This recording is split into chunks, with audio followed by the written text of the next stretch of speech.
heard genetically modified foods, what do you think of? I think of fake food. Fake? Yeah. Health risk. Health risk? Well, here I am today to tell you all and change your opinions on genetically modified foods. The World Food Program states some 795 million people in the world do not have enough food to live a healthy and active life. That is 1 in 9 people on Earth. Wow. So why am I here to tell you about this problem? The Hunger Project calculated that $3.2 billion is needed per year to reach all 66 million school-aged children that are affected by hunger. Where is hunger the worst? Hunger is the worst in Asia, with 525.6 million people affected. Sub-Saharan Africa has 214 million people that are hungry. And Latin America and the Caribbean has 37 million people. 70% of the world's poorest areas and the poorest people live in rural areas that depend on agriculture and related activities for their livelihood. This picture I am holding up is an image that shows choices that people have to make that are affected by hunger.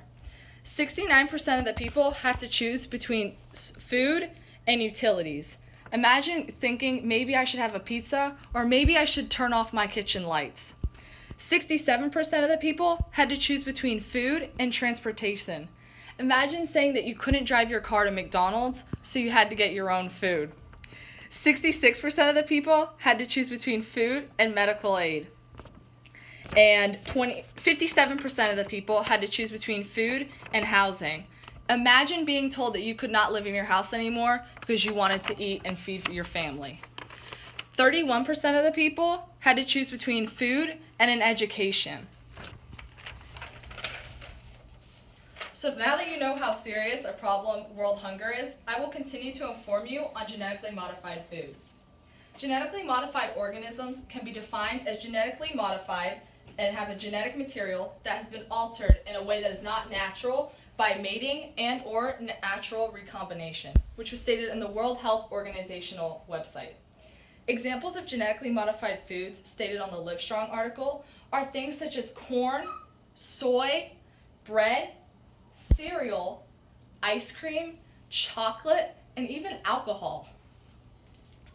So now that you know what genetically modified foods really are, let's see how they can help this issue. Opposing viewpoints stated that a team announced of a new strain of rice called golden rice, which could survive up to 2 weeks totally underwater. And it was easy to grow. By the end of 2010, this new flood-proof rice would cover 125,000 acres of land in 4 countries. One of the countries being Asia, as it is one of the ones that is hit worse with hunger, as they have horrible weather conditions and they rain quite a lot. Therefore, when they grow their rice, it isn't flood-proof. So these genetically modified flood-proof rice can help with this issue and help their hunger issues. So if we are to feed the world without destroying the planet, Ronald, from opposing viewpoints, believes that we must not just incorporate genetically modified foods, but also many ideas promoted by organic farmers, such as crop rotations and crop diversity. So now that you've seen how genetically modified foods can help, let me inform you on how you can help. You can help by being a lot like Ronald. Ronald is an unlikely genetic engineering advocate. She believes in altering rice and other crops, such as strains of bananas that are crucial to small African economies. This could help prevent future famine, much in the way that Borlaug's wheat spread millions of people from starvation. She believes that if we are going to accomplish this, environmentalists need to think more broadly. We don't have to choose between productivity and sustainability. We can have both. If we don't choose between productivity and sustainability, we can accept genetically modified foods for what they are and all their good qualities, like help ending world hunger. So in closing, I believe I've convinced you all on genetically modified foods and how they can help make world hunger a less issue. Now, next time you're out and you hear someone speaking badly about genetically modified foods, I ask you to inform them on all their great qualities and how they will help end world hunger. Thank you. I'm open to questions. I have a question. Yes. So when they genetically modify food, does it lose its nutritional value, or is it? No, genetically modified foods don't lose their nutritional value. That's one of their main things when they do modify the foods. They try to keep the nutritional values as accurate as they can. I have a question. Yes? Are genetically modified foods safe to eat? Yes, they are. There's no background of genetically modified foods affecting anyone, so right now they're safe to eat.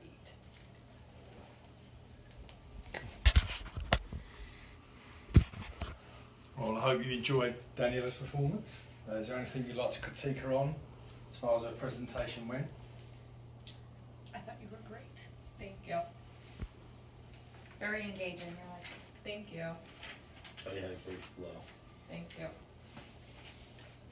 I have to say I never really thought about genetically modified foods in a positive way before. So thank you for showing the other side of the issue. Thank you. In this country, we always talk about them in a negative way, right? Yeah, I agree. Yeah. Never thought about them as a way to solve problems like world hunger. So that was very helpful, Danielle. Thank you. Yeah, I agree. Thank you.